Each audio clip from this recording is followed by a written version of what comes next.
Does your school district have credibility with the community and the students? I'm Tim Kremer, Executive Director of the New York State School Boards Association, and I will be discussing this topic and others with our guest, Peter DeWitt, author, speaker, and blogger. So Peter, I was reading a blog that is associated with Education Week. You have been an author for a blog associated with Education Week for some time, and I noted that it was getting a whole bunch of views. So the one that attracted my attention was entitled 12 Areas School Leaders Should Focus On in 2019. And these are the issues that sort of always surface to the top when I'm presenting. One of them, the first one actually that you mentioned, had to do with credibility. That was kind of an interesting place to start. So what did you have in mind when you talked about credibility? There are these people that are put in leadership positions, but they aren't always ready for what it entails.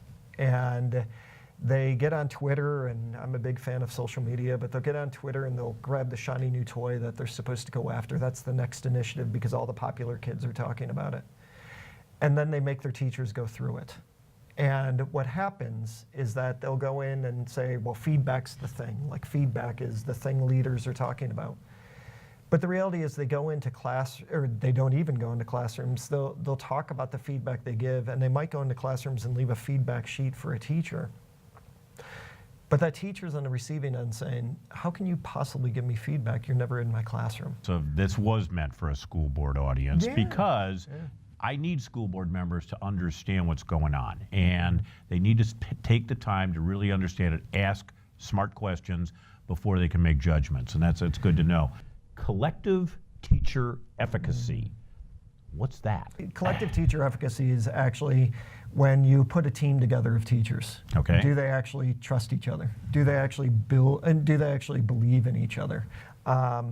You know, we talk about collective teacher efficacy in the way that not only am I a part of your team, but I actually have confidence in us as a team. What we need to know about schools these days is that we're dealing with a lot. You know, we've got mental health issues, social emotional learning, academic learning. We have accountability from the state or the federal government. We have a lot of stuff that a principal can't do by themselves. They can't. Right. There's just too much.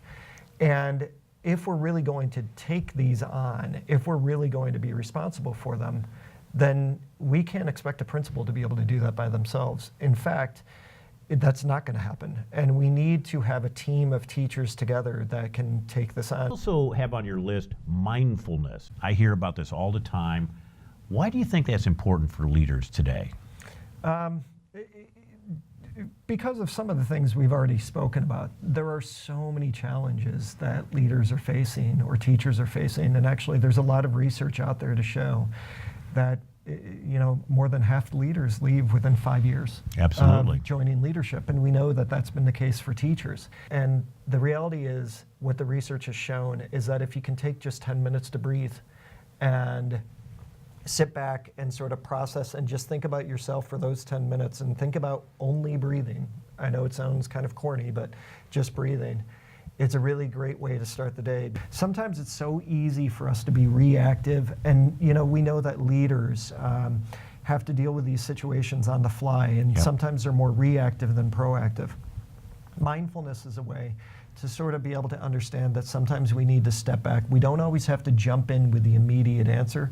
In fact, if we take a couple of minutes to really think about it, maybe our answer will be different. I was thinking of it in terms of distractions, that it is difficult, the pace of the world, and there's so many different things hitting you, social media, telephone calls, television, radio, all these messages coming your way every moment of the day.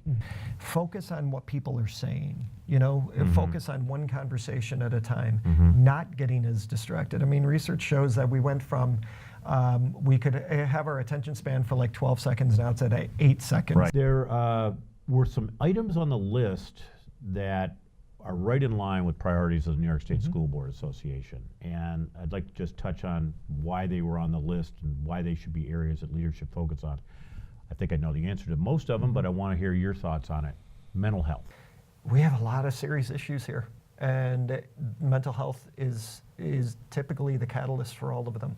You had another issue on there, equity. Now that has a whole bunch of definitions and connotations. What were you thinking about? For me, equity has been about minoritized populations, and that simply means groups that we find to be minorities or marginalized populations. Equity can be it's a huge umbrella. Yep. But what I was talking about when it came to equity on the list, a majority of my thinking went to the equity of all of our students. Yep. A couple other issues on there that are important to us are family engagement and positive news. What were you thinking about when you wrote, hey, school leaders, pay attention to positive news? There's a teacher shortage, right? I work in states where they have many unfilled positions. People do not want to get into teaching. I think part of the reason why that is because when all you hear is negative things about schools, why in the world would you want to be a part of that? Why would you want to be a teacher if that's what you're going to get? If principals are only going to be focusing on how teachers can get better, what about focusing on the good stuff we're already doing? Family engagement has been always very interesting to me. A lot of leaders that I've worked with have no problem giving a message to parents and talking about parent accountability. Yeah. But when the families are coming back asking too many questions or want one too many meetings with us, then all of a sudden we start calling them helicopter parents. I would tell you that I think there's a whole bunch of professional development that could take place amongst teachers and perhaps principals and other leaders in the area of family engagement. But think about your school board members too, right? I mean, those are parents. Yep. And they're finding, sometimes you have people that go onto the school board because they haven't felt like they had a voice when they've gone into classrooms. That's right. Dr. Peter DeWitt, keep on blogging. Your blog is associated with Education Week. Is there a particular name of your blog? Yeah, it's called Finding Common Ground. Finding Common Ground. And anyone could find that pretty easily. Yeah. In December of 2018, you put one out that said 12 areas school leaders should focus on in 2019. It has gotten tons of views. Looks like it's still rocking. And we're very proud to have had you here so we could talk about that. Thank you very much. Thanks for having me. My pleasure. Thank you, Peter DeWitt, for your insightful commentary about what school leaders should be paying attention to in 2019. Until our next edition of Newsmakers, have a good day.